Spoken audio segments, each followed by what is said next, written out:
आते के साथ डायरेक्ट मारने लगी हूँ। कुछ पूछा था नहीं? नहीं, कुछ भी नहीं बोले। उसको निकाल घर से बाहर, आज उसको मारेंगे, कैसे लड़ाई करके आई है, ऐसे ऐसे खूब बोल रही थी वो। कौन लड़ाई कर? कितने लोग थे? 4-5 लोग। 4-5 लड़के थे और 2 लेडीज थे। 3 लेडीज थी और 3 लड़के लेके आए थे। 4 लड़का था वहाँ से, जो वहाँ के 2 किराएदार भी थे और 2 उनके साथ के थे।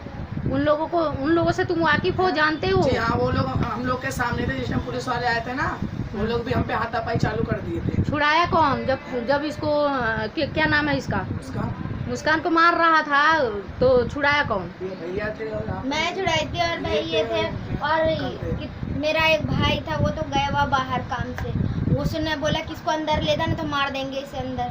तो फिर जब दरवाज़ा लगा के मैं अंदर इसको लेके बंद हो गई, तब जा करके मेरा आदमी ने बोला चल बाहर निकल यहाँ से, तब जा करके भागे। आप भी यहीं रहते हैं?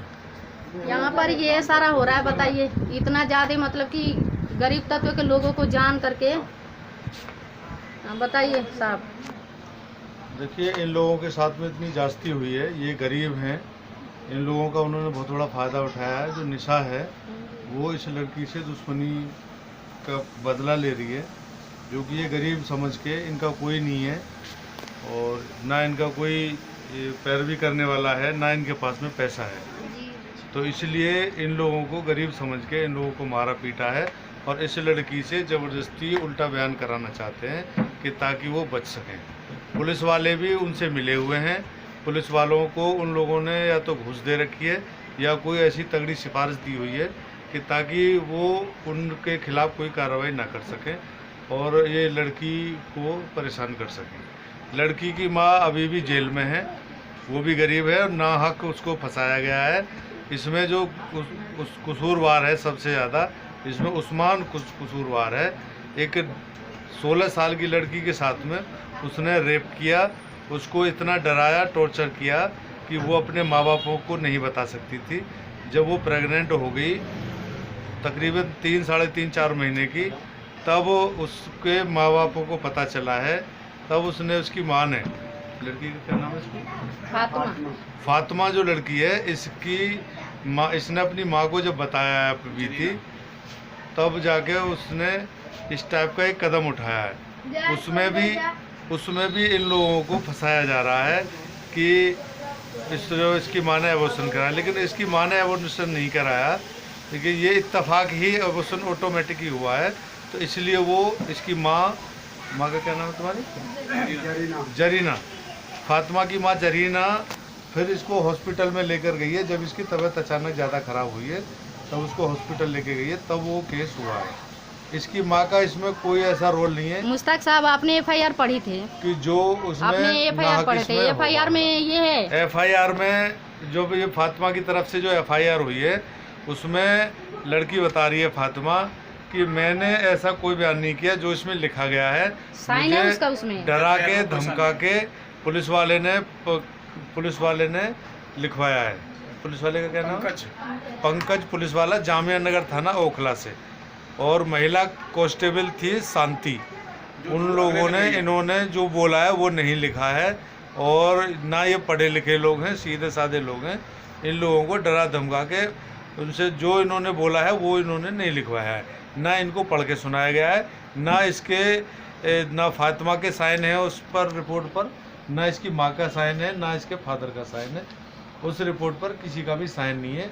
उन्होंने ये रिपोर्ट सारी अपनी मर्जी से बनाई गई है। आगे क्योंकि इससे अब जब हम लोगों को अब पता लग रहा है और इनके बयान पूछे जा रहे हैं, तो हमें पता लग रहा है कि उन्होंने अपनी मर्जी से मोहम्मद उस्मान के कहने पर उस लड़की को ये फंसाया गया है और इसकी माँ जरीना को भी इसीलिए फंसाया गया है।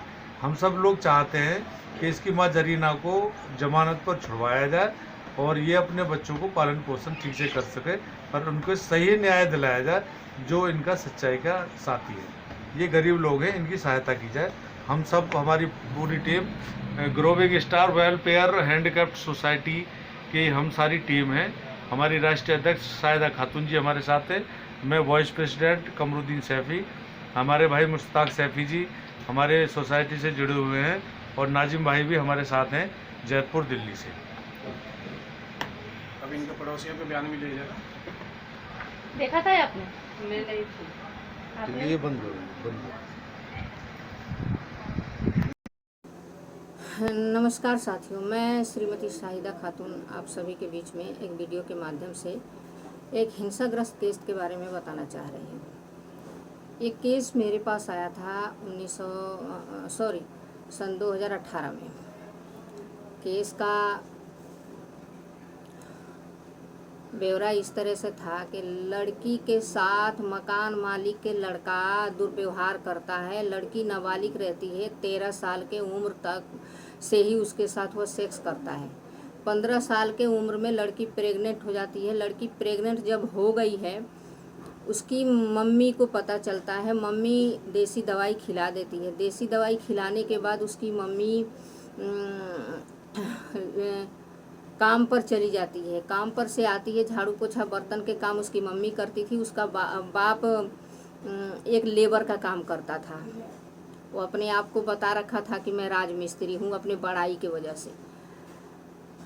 मैटर यहाँ पर ये होता है कि दवाई खाने के बाद उस बच्ची के पेट में बहुत तेज दर्द होता है और दर्द के कारण वो ब्लीडिंग होने लगता है। ब्लीडिंग इतना ज़्यादा हुआ कि ब्लीडिंग रुका नहीं।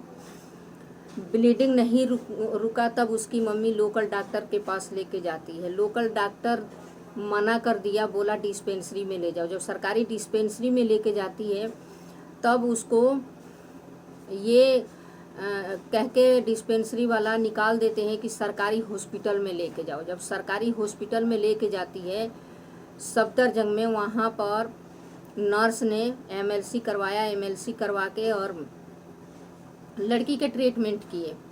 बताने के अनुसार मैं जितना मुझे बताया गया उतना ही मैं आप लोगों से साझा कर रही हूँ।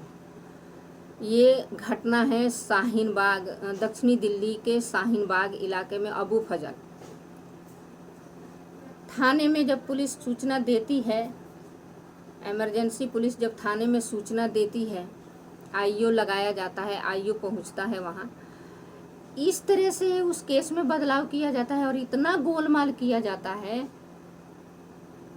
लड़की के साथ हिंसा हुआ, उसको कैसे एक सेक्स संबंध बनाने में, जबकि बच्ची नाबालिग थी, और उसकी मम्मी के ऊपर ये इल्ज़ाम थोपने में सभी लोगों का बहुत बड़ा योगदान रहा कि उस केस के पहलू ही बदल दिए।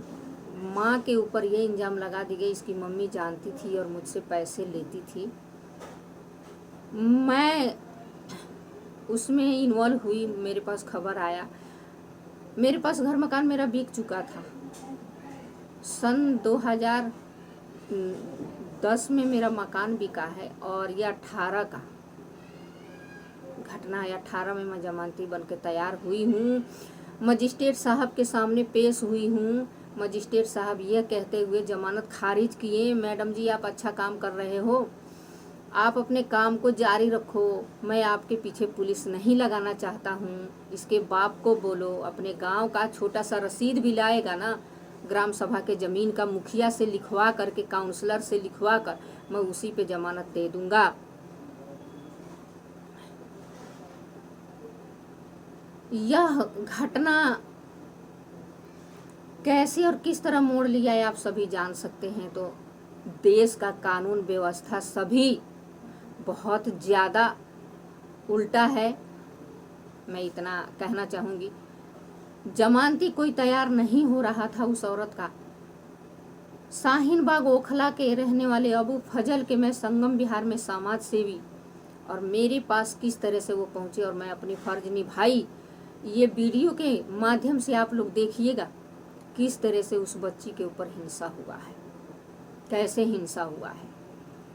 आप लोग देखिएगा इसको और सपोर्ट कीजिए, सहयोग कीजिए, सब्सक्राइब कीजिए, लाइक कीजिए, बेल आइकन को भी दबाइए।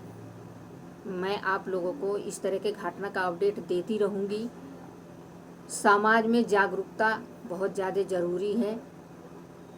हम सभी पहल करें, कदम उठाएं। वीडियो के माध्यम से कुछ गवाहों के बयान आप लोग सुनिएगा, मैं आप सभी के सामने पेश करूंगी। तब तक के लिए नमस्कार, अस्सलाम वालेकुम, सत श्री अकाल आप सभी को।